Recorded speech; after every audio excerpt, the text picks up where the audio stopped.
Jave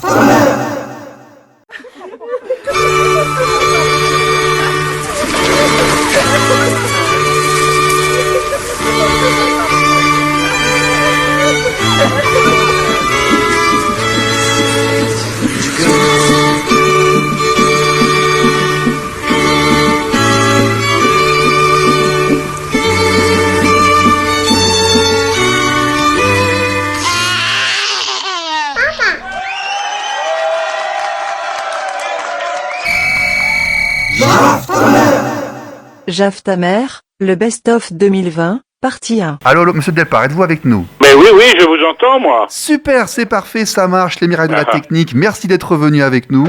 Vous êtes donc l'auteur du Combat des pères, avec un intitulé En France, 2 millions d'enfants voient rarement leur père, 600 000 ne le connaissent pas. Ça devrait faire la une des journaux. Nous sommes très nombreux à avoir aimé ce livre, le travail d'investigation, de recherche, d'interview, d'analyse historique. Et nous sommes extrêmement heureux de vous avoir avec nous ce soir. Pouvez-vous nous parler un petit peu de vous? Qui êtes-vous? Quel est votre parcours? Et quelles raisons vous ont poussé à écrire ce livre? Alors, vous m'entendez? Je vous entends très bien. Ah bon. Alors, je suis cinéaste et romancier depuis de nombreuses années. Je ne vais pas vous dérouler ni ma carrière cinématographique en tant qu'auteur, ni en tant que réalisateur, parce que la soirée n'y suffirait pas. Donc, et puis je fais des livres, j'écris des romans, j'écris des livres d'histoire, et je fais de temps à autre des enquêtes. Enfin, je fais des enquêtes qui m'intéressent. Et il y a quelques années, j'avais croisé une permanence d'une association que vous connaissez naturellement, qui est SOS Papa, dont le bureau se trouvait rue Bleue dans le 9e arrondissement. Bref. Et c'est comme ça que j'ai saisi la première fois SOS Papa. Je ne savais pas ce que ça voulait dire. Je suis entré, j'ai posé la question, et on m'a expliqué très vaguement, je dois le reconnaître, de quoi il s'agissait. Et puis j'ai mis ça dans un coin dans ma tête, puis voilà, je n'y ai plus pensé. Et il y a 3-4 ans maintenant, dans un dîner, il y avait un convive qui, au moment du café, nous étions assis l'un à côté de l'autre, et je ne sais plus comment est venue la conversation, et il m'a annoncé qu'il n'avait pas vu son enfant depuis 17 ans.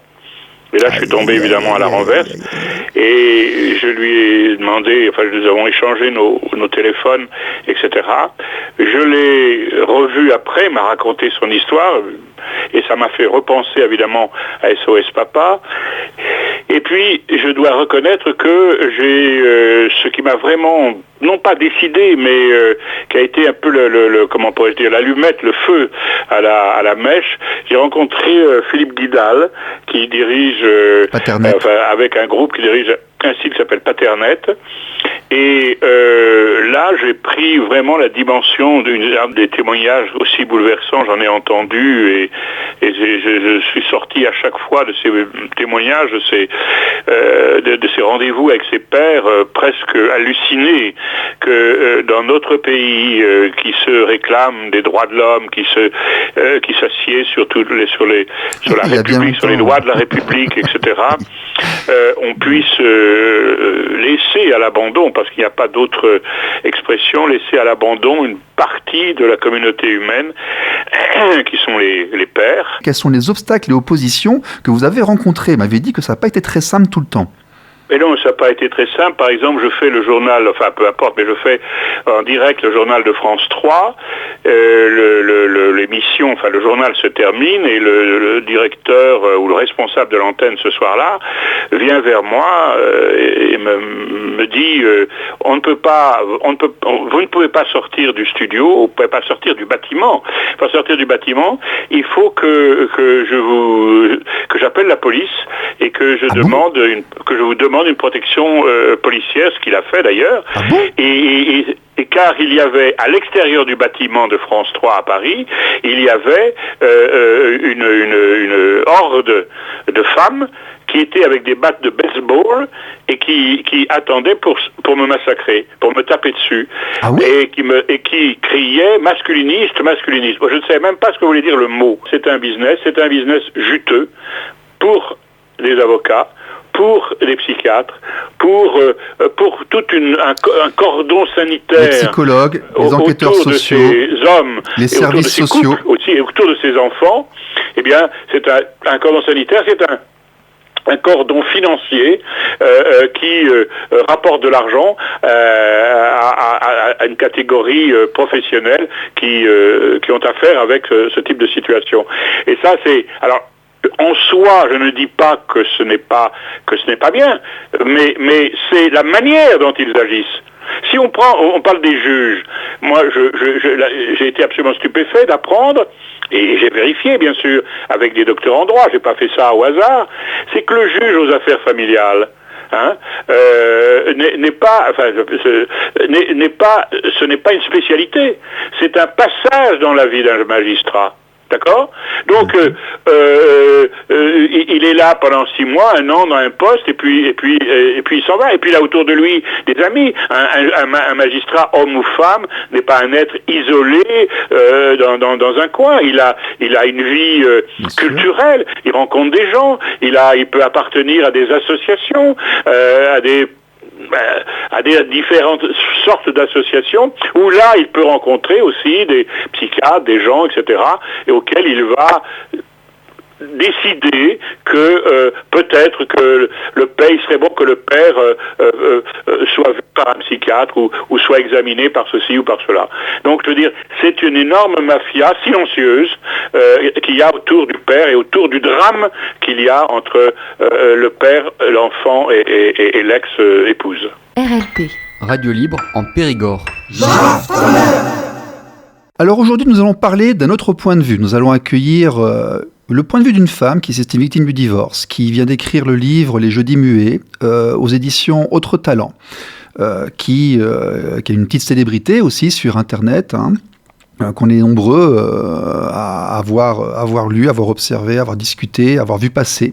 C'est donc Sylvie Eppoulite. Pouvez-vous, s'il vous plaît, vous présenter un petit peu pour les gens qui ne vous connaissent pas, dire qui vous êtes, quel est ce livre que vous avez écrit, dites-nous un petit peu. Moi, j'avais environ 6 ans quand mes parents se sont séparés. Ma sœur aînée avait 9 ans et ma deuxième sœur 8 ans. Et nous avons été confiés à notre mère par décision judiciaire et c'est mon père qui a quitté la maison. D'accord. Alors, aux yeux de tous, ma mère passait pour une bonne mère, courageuse, mais elle était en fait une excellente manipulatrice. Elle a su piéger tout le monde, y compris la justice et les professionnels de l'enfant. Elle n'a pas supporté d'avoir été abandonnée par son ex-mari. Elle lui avouait une haine terrible. Elle disait même qu'elle le conduirait jusqu'aux portes de l'enfer. Oui. Et leur divorce, enfin tout au moins leur séparation, a duré 10 ans. Dans les années 1956-1966, 10 années qui ont fait de nous trois des enfants maltraités par elle. Donc en fait, vous aviez entre 6 et 16 ans. Et dès qu'un procès se terminait, un autre démarrait, toujours en lien avec le précédent. D'accord. Donc entre 6 et 16 ans, vous avez vécu cette situation d'exclusion parentale en fait. Voilà, ouais. Et donc vous êtes parti pour aller chez votre papa. Voilà, directement chez lui.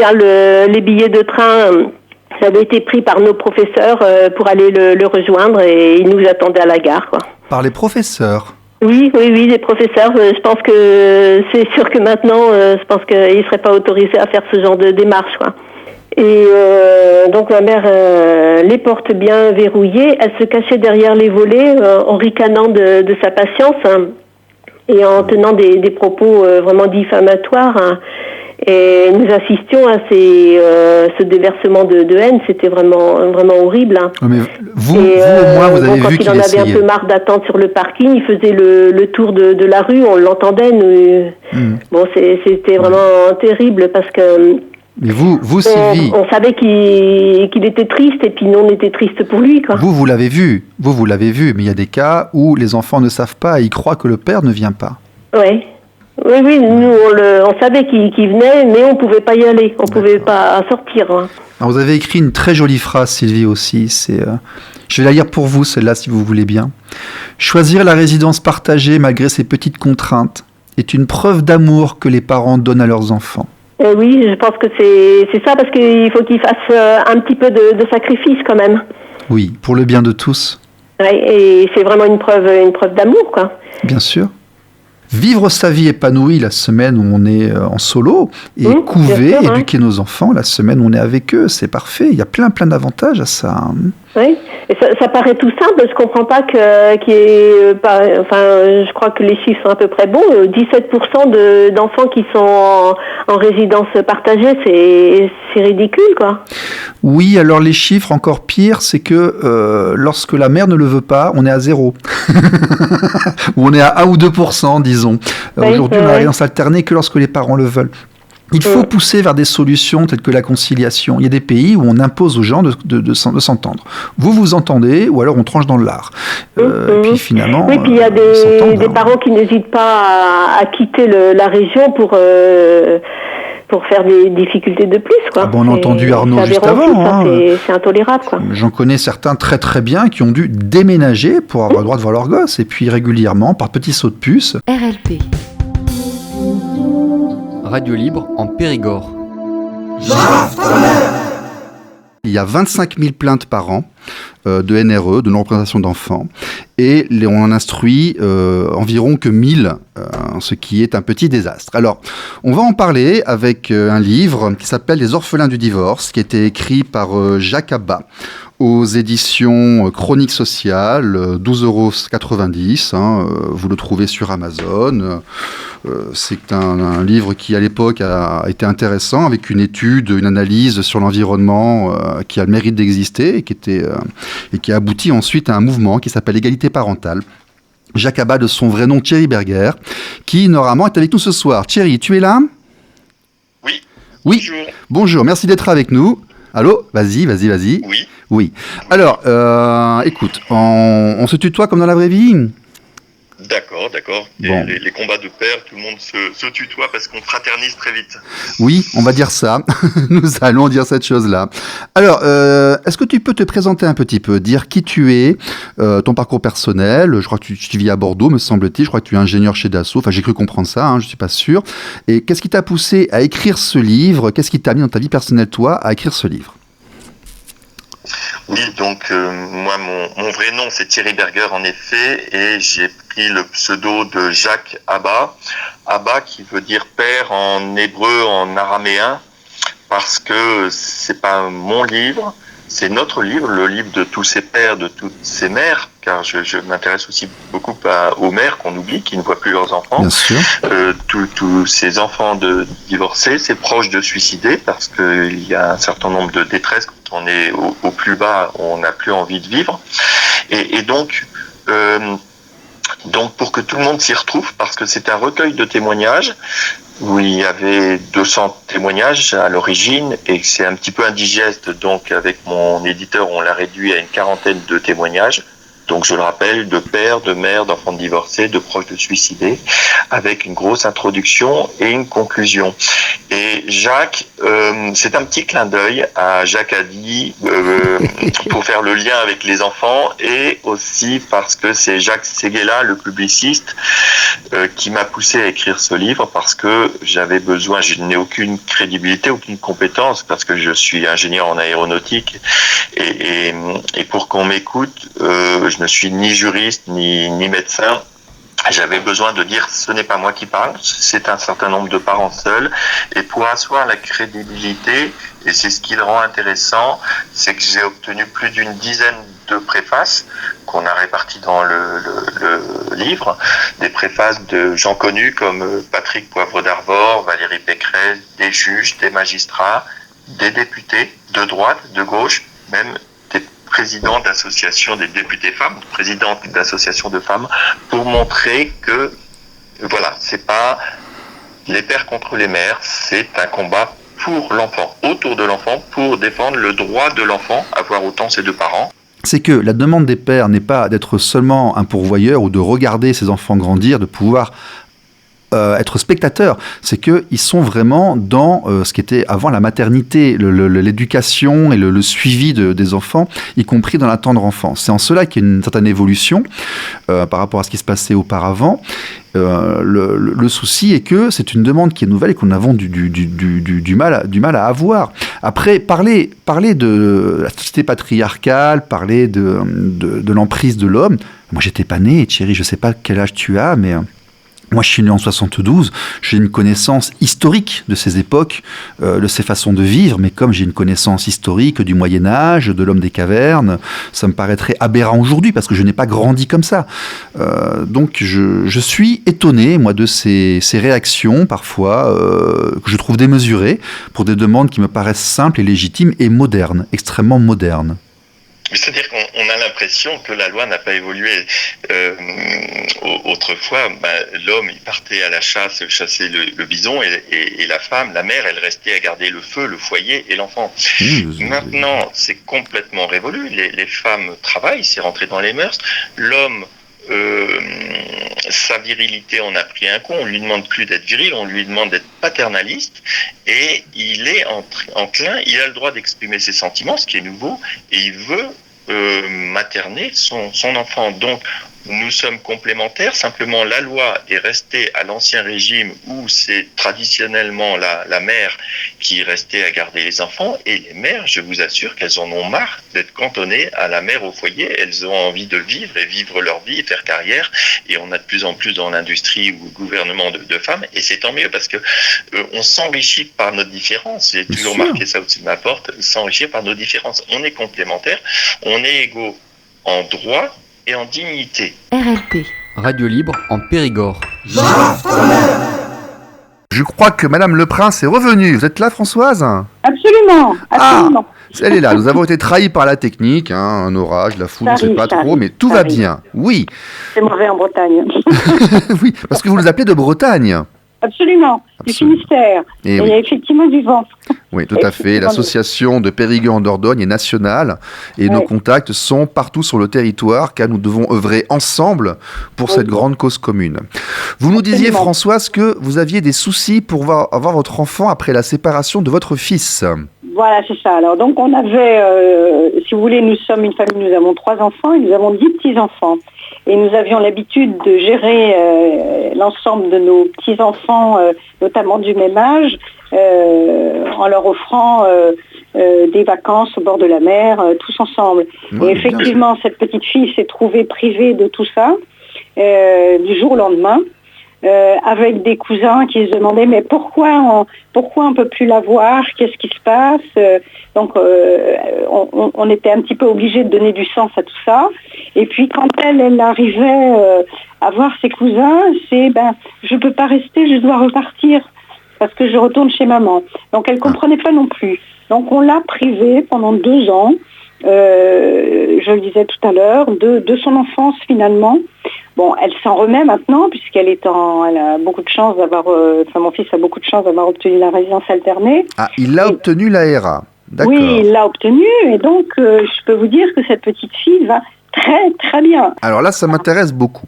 Au bout de combien de temps de procédure votre fils a-t-il obtenu la résidence alternée ?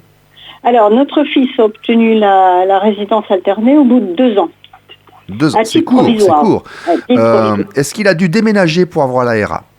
Alors non, parce que ils étaient dans la même ville, donc ils sont restés. C'est son ex qui est parti de la maison, qui lui a laissé la maison, mais elle est restée dans la même ville. Donc ça, elle s'est pas éloignée géographiquement, ce qui a permis.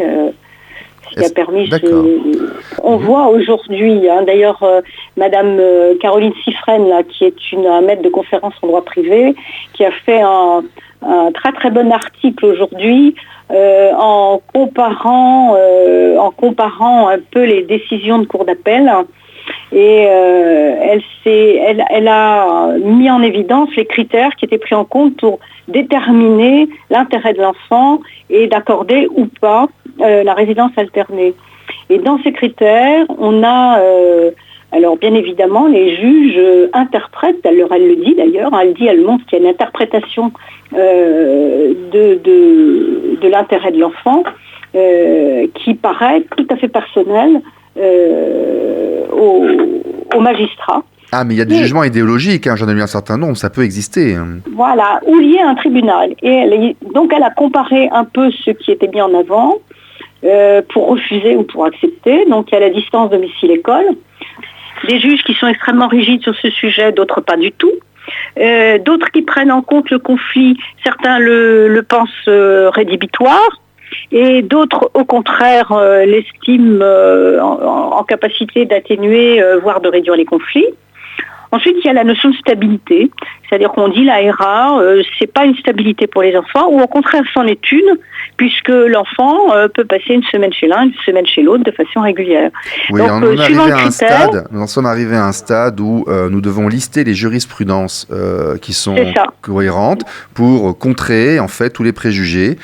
Sur le blog sospapa24.com que j'ai créé il y a 2 ou 3 ans, quand je vois arriver des jurisprudences récentes disant que l'intérêt supérieur de l'enfant est effectivement d'aller vers les 2 parents, qui sont ce que tout le monde confirme plus ou moins dans les dernières années, il faut les mettre en avant et les joindre aux pièces des tribunaux pour contrebalancer l'état d'esprit qui dit que l'ARA ne peut se faire que si tout le monde est d'accord, et encore l'enfant, tout ce qu'on peut, des petits trucs idiots qu'on peut entendre. Est-ce qu'il a pu voir l'enfant alors que la mère s'y opposait? Ben non. Donc le fait que la mère dise « je ne veux pas que le père voie l'enfant » a été écouté au tribunal sans éléments probants. Absolument. D'accord, c'est une notion importante quand même, d'accord. Au bout d'1 an, les enquêtes sont arrivées, donc ça a pris 1 an, vous avez de la chance, des fois c'est pire, et visiblement chez vous, elles ont été écrites correctement, parce que moi j'ai des enquêtes psy où il y a plus de 40 erreurs, sur les noms et l'adresse, tout, et là les enquêtes ont dit tout va bien. RLP. Radio Libre en Périgord. Bonjour, je suis Nicolas Fagé, le porte-parole de l'APGL, Association des parents et futurs parents gays et lesbiens. L'association existe depuis plus de 30 ans, et depuis plus de 30 ans, elle défend les droits et elle représente les familles homoparentales, en France notamment, mais aussi en Europe. Elle accueille aujourd'hui plus de 2000 adhérents, donc familles et ou futures familles, qui ont divers projets pour fonder une famille. D'accord, très bien. Avez-vous été confronté à la problématique des séparations conflictuelles avec enfants, avec des couples ayant les droits parentaux? Où en êtes-vous par rapport à cette analyse de l'environnement? Dites-moi. Alors notre premier constat, c'est que déjà les parents ne sont pas égaux face aux liens que la loi établit face à leurs enfants. C'est-à-dire que nous sommes obligés d'adopter nos propres enfants, et que face à un projet de PMA, par exemple, de GPA, de coparentalité, quand il y a des parents dits sociaux, c'est-à-dire qui ne sont pas à l'origine, qui ne sont pas géniteurs de l'enfant, ils ne sont pas reconnus par la loi. Et dès qu'une séparation intervient avant que la loi les reconnaisse en tant que parents officiels, légaux, eh bien là, ça peut être très compliqué, puisque le parent social est sans droit, c'est-à-dire qu'il n'a plus accès à l'enfant, et ça a créé des situations dramatiques, évidemment, qu'on essaie de combattre aujourd'hui. Nous, nos revendications, c'est l'égalité, l'entrée dans le droit commun, c'est-à-dire que tous les parents aient les mêmes droits vis-à-vis de l'enfant, qu'ils l'aient procréé ou non. Le deuxième problème, oui, c'est quand il y a séparation, c'est-à-dire une fois que les 2 parents sont reconnus légalement, eh bien on rentre dans des conflits que évidemment l'ensemble des couples qui sont parents légalement, notamment hétérosexuels, connaissent, et là on se retrouve encore avec un primat du biologique, souvent, notamment par la garde qui est confiée aux parents reconnus biologiquement plus que aux parents qui ne l'est pas. Mais visiblement, les familles homoparentales représentées par l'APGL ont des problématiques qui sont très identiques aux nôtres. C'est-à-dire que plus nous allons avoir de familles homoparentales, et plus ils vont être confrontés aux problèmes de discrimination, tout en ayant cette volonté de s'intégrer au reste des familles afin d'homogénéiser et de globaliser la problématique familiale. Et je pense de plus en plus que nous allons nous rejoindre dans ces problématiques. Donc moi je suis Denis Missando, je fais partie du collège Contact France. L'association Contact, c'est une association qui travaille exclusivement pour l'intégration des personnes LGBT au sein des familles. Est-ce que vous vous êtes interrogé sur les problématiques de défense de la parentalité des couples homoparentaux une fois que les droits parentaux étaient acquis? Mais effectivement, de manière philosophique, avez-vous parlé entre vous, vous réfléchi à cette question? Oui, bien sûr, parce qu'on est confronté avec des familles homoparentales. Et bien sûr, effectivement, quand le mariage est passé, Voilà, donc ça a été quand même c'était quand même bénéfique pour nous parce qu'effectivement, on avait quand même l'égalité des droits vis-à-vis des autres familles. Voilà, donc on était reconnus en tant que famille. C'est déjà super important. Mais après, effectivement, comme tout couple, j'allais dire, comme famille, effectivement, il peut y avoir aussi des séparations. D'accord. Donc, philosophiquement, est-ce que vous avez une opinion sur la résidence alternée, par exemple? Alors, sur la résidence alternée, les familles homoparentales, pour moi, ce sont des familles comme toute famille. Nous sommes d'accord sur ce point, c'est notre ligne. Donc, je ne vois pas pourquoi les familles homoparentales n'auraient pas les mêmes droits et les mêmes devoirs que les autres familles, qu'une famille lambda. Voilà. Tout à fait. Donc, qu'on ait deux papas ou qu'on ait deux mamans, on a les mêmes droits et les mêmes devoirs. On devrait avoir les mêmes droits. Voilà. Voici maintenant venir un entretien avec Héloïne Thévenet-Fouillou, qui est la vice-présidente de l'association Les Enfants d'Arc-en-Ciel. Je pense vraiment qu'il y a convergence et que les problématiques des LGBT, à partir du moment où ils deviennent parents, qui constituent des familles, rejoignent absolument tous les discours que j'entends dans les permanences, dans les manifestations, de manière traditionnelle. Donc ce n'est qu'une question de temps avant que nous fusionnons tous, en fait, dans nos demandes de défense. Bonjour et bienvenue sur le JAFTAMER numéro 12, avec aujourd'hui Héloïne Thévenet-Fouillou, la vice-présidente de l'association Les Enfants d'Arc-en-Ciel. Héloïne, vous êtes là ? Oui, je suis là. Oui, bonjour, merci d'être avec nous. Même quand on est dans un cadre où on a eu un mariage, on a eu une adoption, et l'enfant est reconnu comme étant l'enfant des deux parents. Même dans ce cas-là, il va y avoir des tribunaux qui vont considérer que la mère biologique est plus mère que l'autre. Ah. Et qui donc vont favoriser la résidence chez elle. De l'organisation patriarcale de nos sociétés, qui considère que en gros, le lien biologique fait tout, et que la mère qui a porté l'enfant est un lien qui est plus important, qui est prédominant, et qu'elle est faite pour s'occuper de cet enfant. La mère qui a porté les enfants a ce rôle de mère nourricière, et donc va avoir une place supérieure vis-à-vis de l'enfant. On va considérer que mais de même qu'on va considérer que c'est la mère dans le cadre d'un couple hétérosexuel, ou la mère biologique dans le cadre d'un couple lesbien, on va considérer que la mère qui a porté l'enfant a plus en charge le soin aux enfants. Ce qui n'est pas toujours le cas dans les faits. Hein. Ah mais dans l'imaginaire collectif... Je bois vos paroles parce que c'est ce que je répète chaque semaine. Mais continuez, allez-y. RLP. Radio libre en Périgord.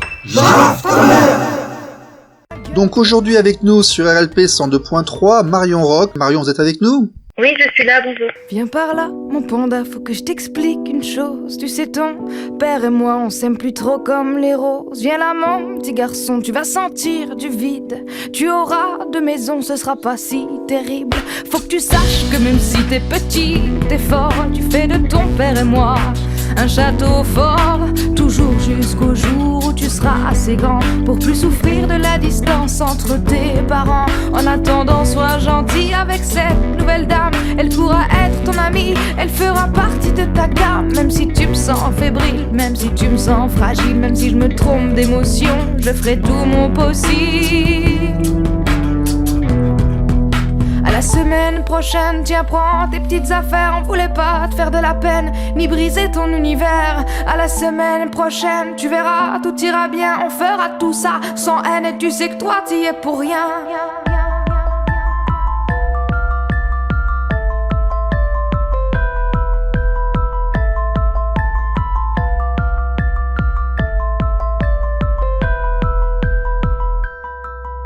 Ma toute petite fille, papa a des choses à dire. Tu sais, avec ta maman, on s'aime plus trop comme avant. Tout va changer dans ton tout petit bout de vie, mais tu resteras notre tout jusqu'à l'infini. Ta mère et moi, on est liés simplement parce que tu es né. On partagera seulement plus les mêmes soirées. Et je te jure que je ferai tout pour pas te faire de la peine. Et pour pas te faire de la peine, faut pas que j'en fasse à ta mère. On se disputera plus, ça c'est fini, tu vois. En fait, on s'aimera mieux, on s'aimera que pour toi, chérie. Faut pas que tu sentes un creux. À la semaine prochaine, tu apprends des petites affaires. On voulait pas te faire de la peine, ni briser ton univers. À la semaine prochaine, tu verras, tout ira bien. On fera tout ça sans haine et tu sais que toi, t'y es pour rien.